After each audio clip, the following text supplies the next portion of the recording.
Hello. So I wanted to share with you what a sample lease agreement looks for leasing an apartment.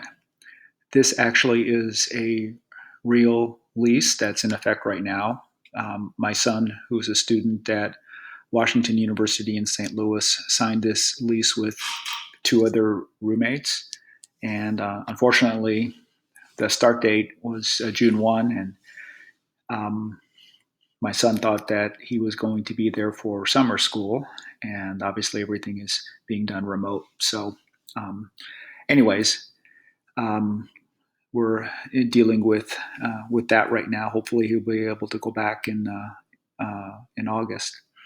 So this is a sample lease, and it's a pretty typical lease. And we're going to walk through some of the important aspects of a lease. First of all, here at the top is some information that is pretty important. As you can see, the lease term is 1 year. It starts on June 1st, 2020. It ends on May 25th. That's the monthly rent. There's a security deposit and clarifying who pays for the utilities. So the tenants are responsible for paying all their own utilities, but the landlord is going to pay for the sewer, water, and trash.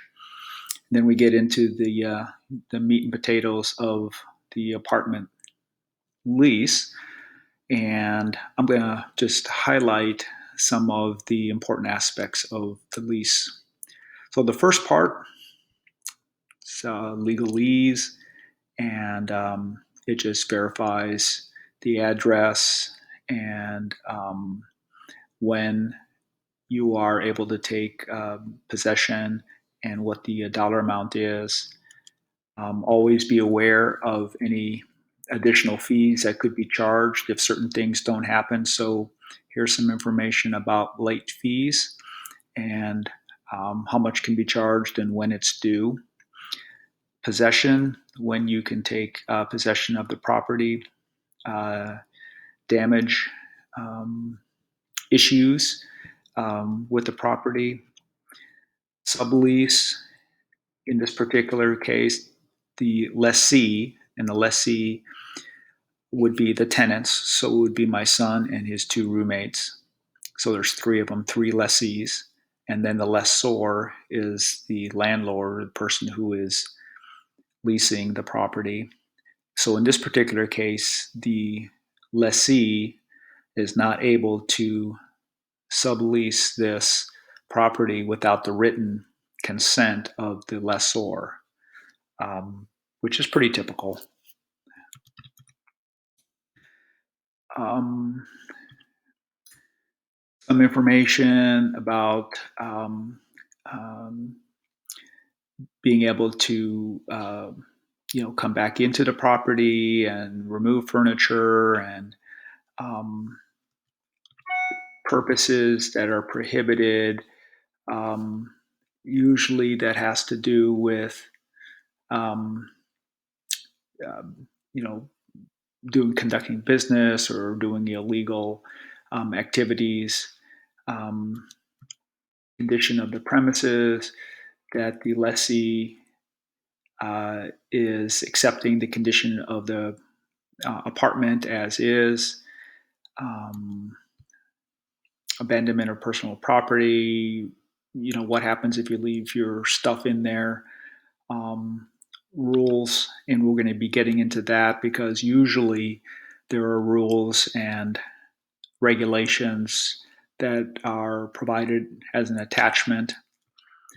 Broken glass, fire clause. You can't put up any signs. Can't use the place for storage. Talks about the kitchen. Forfeiture is if you fail to comply with the provisions of the lease, as well as not paying. This kind of spells out what happens there.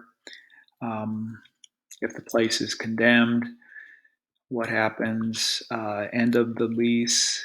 And this is really important, and you need to pay attention so that you don't get burned. when you sign something, even if the lessor says that this is all pretty standard stuff, just go ahead and sign it, you always want to read all of the provisions of the lease. So in this particular case, this is important because it says that the lessee shall give lessor written notice not less than 240 days prior to the end of the term. Didn't mean to highlight all that. At 240 days, that's 8 months.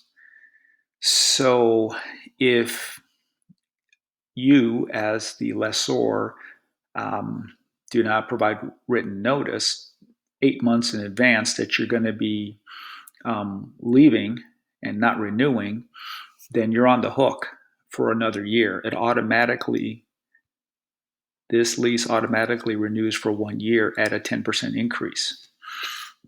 So they just need to be aware, and they are not going to renew this lease. So if that's the case, then they can go ahead and just give notice that at the end of this particular lease that they're done. And they need to do that in writing, and they need to do that 8 months in advance. So little things like that can really burn you if you are not aware of what you're signing. Attorney's fees, who pays for that? Notices, security deposit was provided upon the signing of the lease. Usually it is equal to 1 month's rent. Some apartments require not only a security deposit, but they also require in advance 1 month's rent.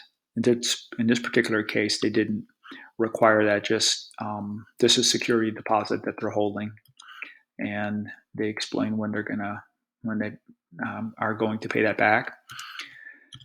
And then the last provision is no pets. So they all sign it, and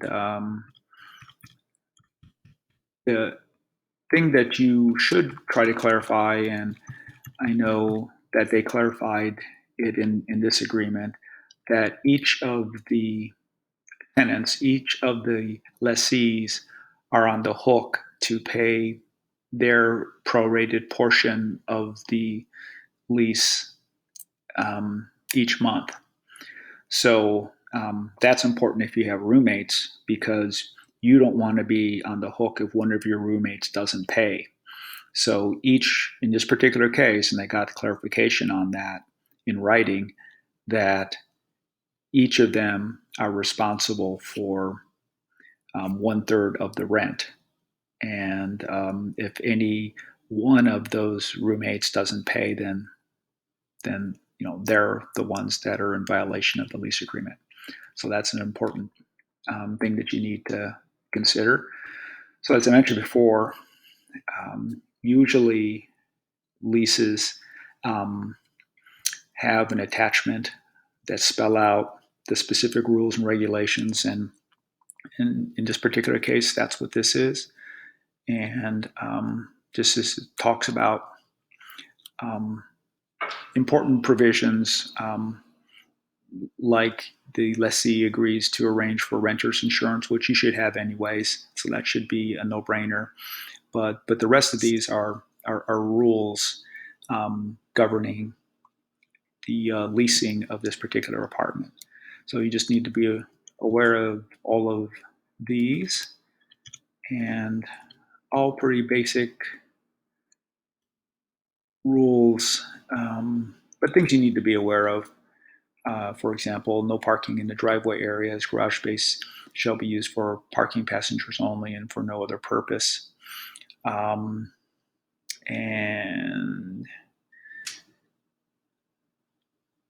yeah, I mean, little things that could end up being big things. There's no smoking in the apartment. So, anyways, it's important to read through all of the rules and regulations and make sure that you know exactly what you're getting into. And then the lessee has to sign off on these rules and regulations as well. Anyways, this is a pretty standard agreement, and most of the lease agreements look very similar to this. So key takeaway here is, even if it's set up that these are boilerplate agreements, no big deal, just go ahead and sign it. Take the time to read it. If you need to review it and then come back and then sign it, that's perfectly fine to do. And if someone's pressuring you to just sign it right then and there, then a red flag should go off. You should know exactly what you're signing, and also you should make a copy of what you're signing and make sure that you have that handy in case there are any issues, and then you can revert back to that agreement and say, hey, no, that's not exactly what's in the agreement. Or if, for example, you're in violation of some of these rules, and you're getting a notice from the lessor about that, before you argue back, you may want to pull this out and take a look and go, yeah, I guess they're right.